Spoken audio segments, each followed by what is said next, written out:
même catégorie sociale où ils sont nés, où ils ont travaillé, où ils ont vécu.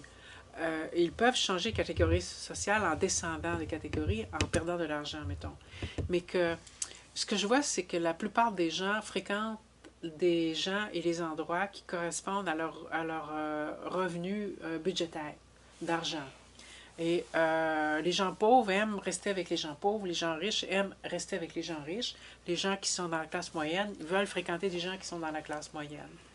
Alors, Pointe-Saint-Charles a été, à partir des années où moi je suis venu rester ici et où j'ai acheté, a passé beaucoup d'histoires. Donc, d'avoir des gens ici communautaires qui sont devenus infiltrés par des gens criminels, qui sont partis poussés par des gens qui avaient plus d'argent, qui sont venus acheter, rénover, s'installer, donc faire un peu ce qu'on appelle la vie des condos.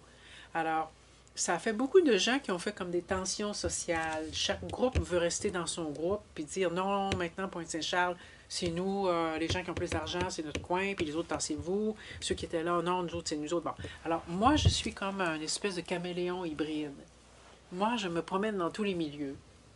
Donc, et je reste la même personne dans tous les milieux parce que c'est comme je ne suis pas ostentatoire, j'ai pas tellement de richesse au point de dire que si je suis avec des gens qui ont moins d'argent, que j'ai l'air d'être millionnaire puis que c'est dérangeant. Si je suis avec des gens riches, ben j'ai pas l'air à ce point pauvre que je suis pas capable de comprendre ce qu'ils disent. Donc, la vie que j'ai faite ici, certainement a demandé beaucoup de flexibilité au niveau de mon identité sociale et de mon insertion sociale.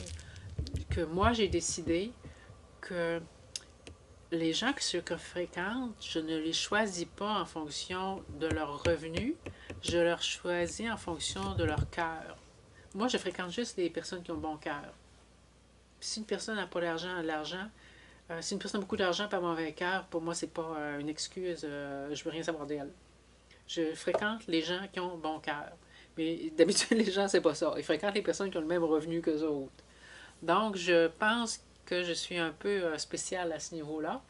Mais peut-être aussi qu'ici à Pointe-Saint-Charles, il y a beaucoup de gens comme moi qui vont venir. Je veux dire, même si Pointe-Saint-Charles avait une très mauvaise réputation, qui faisait peur, il y a beaucoup de gens qui ont bon cœur ici. Donc, peut-être que c'est un bon endroit où aller. Donc,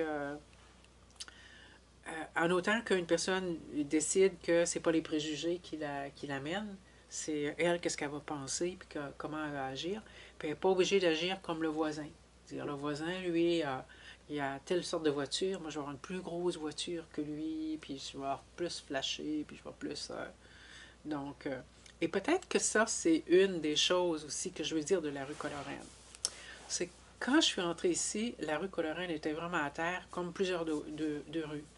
Sauf que sur la rue Colorane, pour une raison que je ne m'explique pas tellement, la rue est restée uniforme. Il y a d'autres rues que chaque maison, individuellement, est devenue une belle maison vedette. Les gens ont mis la maison flashante, des couleurs flashantes, une belle petite maison. Mais...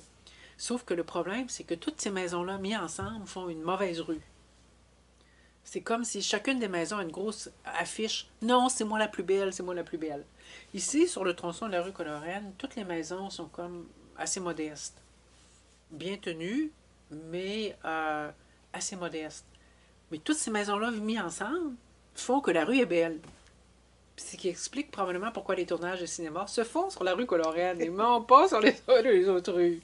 C'est à cause de cette espèce d'esprit-là collectif de non-compétitivité que les gens ici sont assez fluides pour se connecter aux autres personnes, puis suivre, pas suivre pour se connecter pour être meilleur que l'autre, se connecter pour qu'on ait une bonne vie ensemble sur la rue Colorane.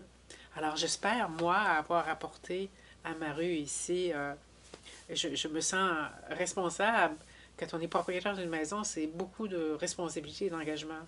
Et je tiens beaucoup à la façade de ma maison parce que je sais qu'elle contribue à la beauté de la rue. Alors je l'entretiens et je balaye mon trottoir et je veux faire ma partie de ma responsabilité pour que la rue aille bien. C'est très important pour moi.